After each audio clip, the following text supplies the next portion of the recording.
أعوذ بالله من الشيطان الرجيم بسم الله الرحمن الرحيم ألم تر إلى الذين أوتوا نصيبا من الكتاب يؤمنون بالجبت والطاغوت ويقولون للذين كفروا هؤلاء أهدى من الذين آمنوا سبيلا أولئك الذين لعنهم الله ومن يلعن الله فلن تجد له نصيرا صدق اللہ العظیم۔ ترجمہ یہ ہے، اے مخاطب، کیا تو نے ان لوگوں کو نہیں دیکھا جن کو کتاب کا ایک حصہ ملتا، وہ بت اور شیطان کو مانتے ہیں، اور وہ لوگ کفار کی نسبت کہتے ہیں کہ یہ لوگ بنسبت مسلمانوں کے زیادہ راہ راست پر ہیں۔ یہ لوگ وہ ہیں جن کو خدا تعالیٰ نے ملعون بنا دیا ہے، اور خدا تعالیٰ جس کو ملعون بنا دے اس کا کوئی حامی نہ پاؤ گے۔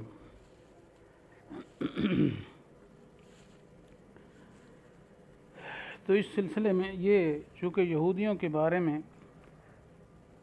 زجریں چل رہی ہیں اور ان کی خباستیں ذکر کر کے قرآن ان پر زجر کر رہا ہے، تو اس میں الم تر الی الذین اوتوا نصیبا من الکتاب یؤمنون بالجبت والطاغوت، یہ دو لفظ استعمال ہوئے اس آیت میں، جبت اور طاغوت۔ جبت کا کیا معنی ہے؟ تو اس میں اقوال مختلف ہیں۔ بعض حضرات نے کہا جبس جو ہے حبشی زبان کا لفظ ہے، اور لغت میں جادوگر کو جبت کہتے ہیں، اور اس ساتھ طاغوت آیا تو طاغوت سے مراد کاہن ہوتا ہے۔ اور بعضوں نے کہا نہیں، جبت سے مراد خود جادو ہے اور طاغوت سے مراد شیطان ہے، لیکن حضرت مالک ابن انس رضی اللہ تعالیٰ عنہ سے منقول ہے کہ اللہ کے سوا جتنی چیزوں کی عبادت کی جاتی ہے ان سب کو طاغوت کہتے ہیں۔ تو بہرحال امام مالک کا قول زیادہ پسندیدہ معلوم ہوتا ہے، کیونکہ بظاہر قرآن کی آیت سے یہی ثبوت مل رہا ہے کہ قرآن پاک میں ہے ان اعبدوا اللہ واجتنبوا الطاغوت، اللہ کی بندگی کرو اور طاغوت سے بچو۔ تو ظاہر بات ہے اللہ کے مقابلے میں جن کی بندگی کی جاتی ہے تو وہ کل ما عبد من دون اللہ ہوگا، جس کی بھی کیا ہے اللہ کے علاوہ پوجا کی جائے۔ اور جبت جو ہے یہ بھی اصل میں تو بت کا نام تھا، لیکن بعد میں اس کا استعمال اللہ کے سوا دوسری عبادت کی جانے والی چیزوں پر بھی ہونے لگا۔ تو بہرحال یہ مفسرین کے مختلف اقوال ہیں جی۔ تو یہاں اس آیت میں جبت اور طاغوت جو ہے اس سے مراد مشرکین مکہ کے دو بت تھے۔ اصل میں ان آیات کا شان نزول سمجھنے کے بعد صحیح آیات کا مفہوم سمجھ آئے گا۔ تو اس کا شان نزول یہ ہے کہ حضرت ابن عباس رضی اللہ تعالیٰ عنہما سے روایت ہے کہ یہود کے سردار حیی بن اخطب اور کعب بن اشرف اپنی ایک جماعت کو جنگ احد کے بعد لے کر مکہ میں قریش کے ساتھ ملنے آئے۔ تو یہود کا سردار کعب بن اشرف ابو سفیان کے پاس آیا اور اس نے حضور صلی اللہ علیہ وسلم کے خلاف ان کے ساتھ تعاون کرنے کا وعدہ کیا۔ تو اہل مکہ نے کعب بن اشرف سے کہا کہ تم ایک دھوکہ دینے والی قوم ہو،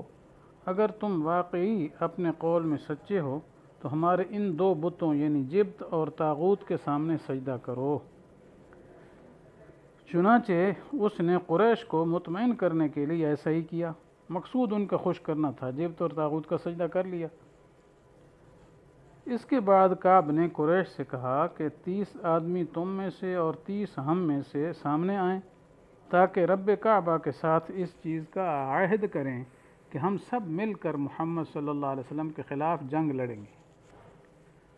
تو کعب کی اس تجویز کو قریش نے پسند کیا، اور اس طرح سے انہوں نے مسلمانوں کے خلاف ایک متحدہ محاذ قائم کر دیا۔ تو یہ اتحادی پرانے آ رہے ہیں۔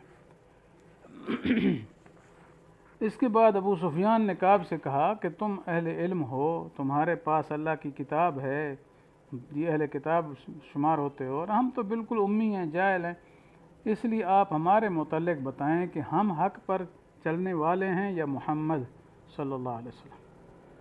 تو کعب نے پوچھا کہ تمہارا دین کیا ہے، ذرا بتاؤ۔ تو ابو سفیان نے اپنا بتایا کہ ہم حجاج کے لیے اپنے اونٹوں کو ذبح کرتے ہیں اور ان کا دودھ ان کو پلاتے ہیں، مہمانوں کی مہمان نوازی کرتے ہیں، اپنے قریبی رشتہ دار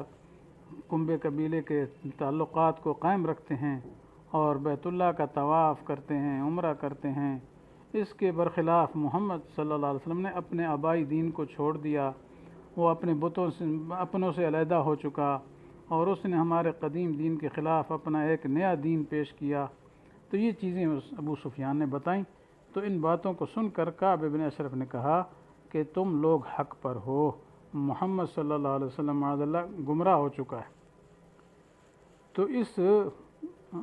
واقعے کے بعد اللہ تعالیٰ نے ان آیات کو نازل فرما کر ان کے دجل و فریب کی مذمت کی ہے،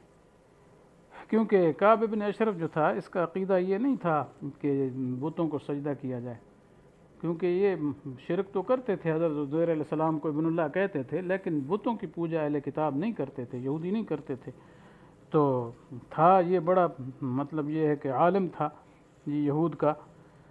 اور اس کا عقیدہ بھی تھا اللہ تعالیٰ کے بارے میں، اور عبادت بھی اللہ تعالیٰ کی کرتا تھا، لیکن جب اس کے دل و دماغ پر نفسانی خواہشات کا بھوت سوار ہوا نا، یہ نفسانی خواہش کیا تھی کہ مسلمانوں کے خلاف قریش سے الحاق ہو جائے ہمارا، تو قریش نے اس کے سامنے ملنے کی شرط لگائی کہ ہمارے بتوں کے سامنے سجدہ کرے، تو اس نے اس کو گوارا کر لیا، حالانکہ اس کے مذہب کے خلاف تھا۔ جیسے پیچھے ابھی واقعے میں ذکر ہو چکا ہے کہ انہوں نے کہا ہم تب جو ہے تمہاری بات کو مانیں گے کہ تم سچے ہو، ہمارے دو بتوں کا سجدہ کرو، تو اس نے کر لیا، حالانکہ اس کے مذہب میں یہ سجدہ کرنا گناہ تھا، شرک تھا، لیکن اپنی خواہش کو پورا کیا اور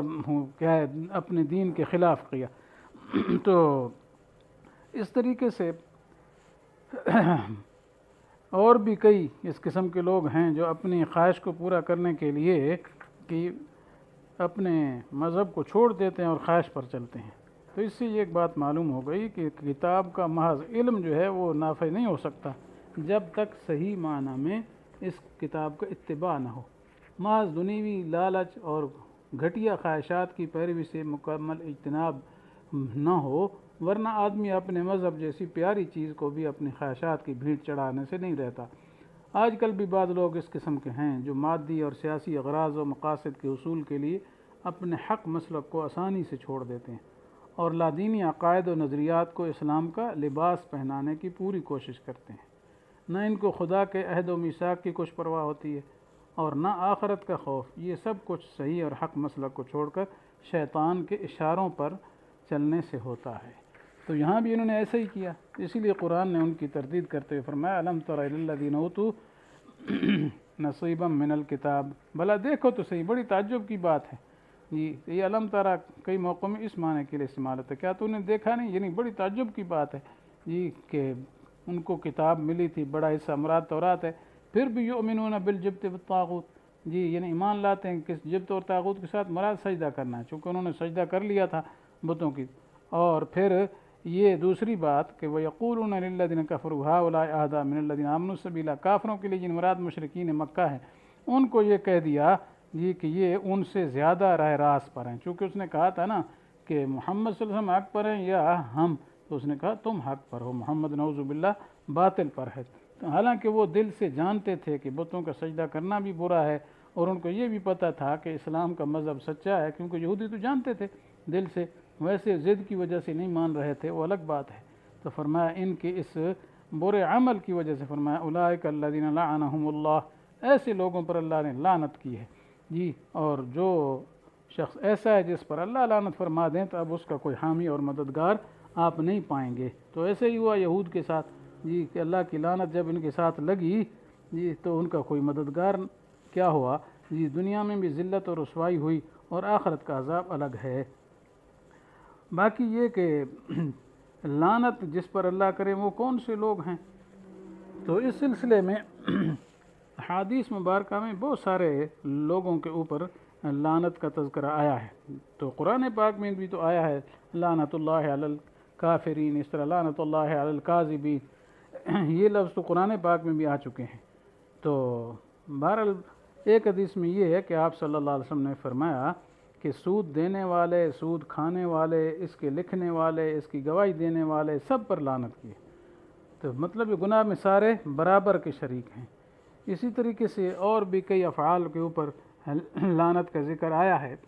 جی ایک حدیث میں رسول اللہ صلی اللہ علیہ وسلم ارشاد فرماتے ہیں کہ 6 آدمی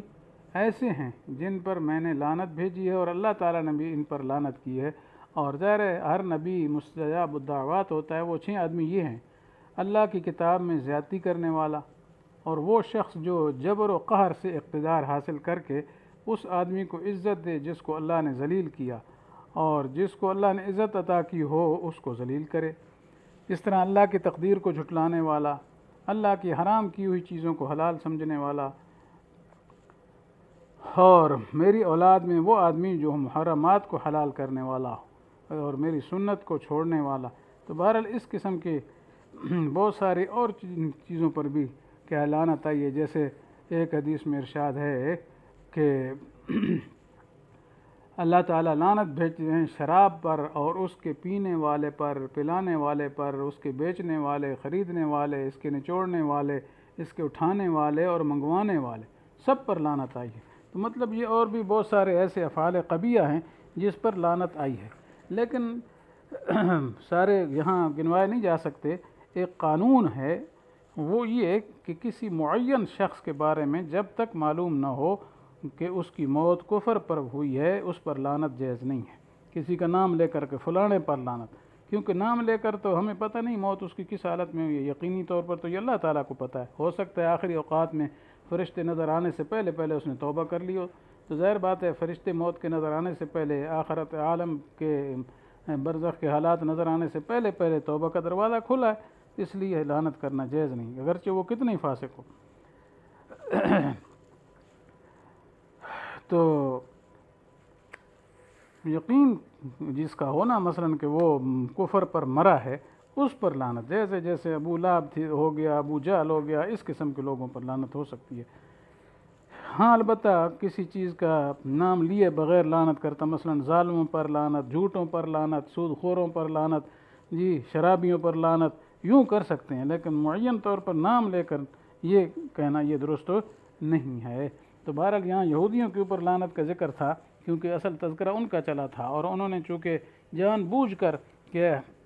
حق کو باطل کہا اور باطل کو حق کہا، تو یہ بات بری تھی، اس لیے فرمایا اولئک الذین لعنہم اللہ ومن یلعن اللہ فلن تجد لہ نصیرا، یہ فرما دیا ارشاد۔ جی تو اللہ تعالیٰ سے دعا ہے کہ اللہ تعالیٰ ہمیں ایسے امور سے بچائے اور ایسے گناہوں سے بچائے جو لعنت کا سبب ہیں۔ آمین۔ وآخر دعوانا ان الحمد للہ رب العالمین۔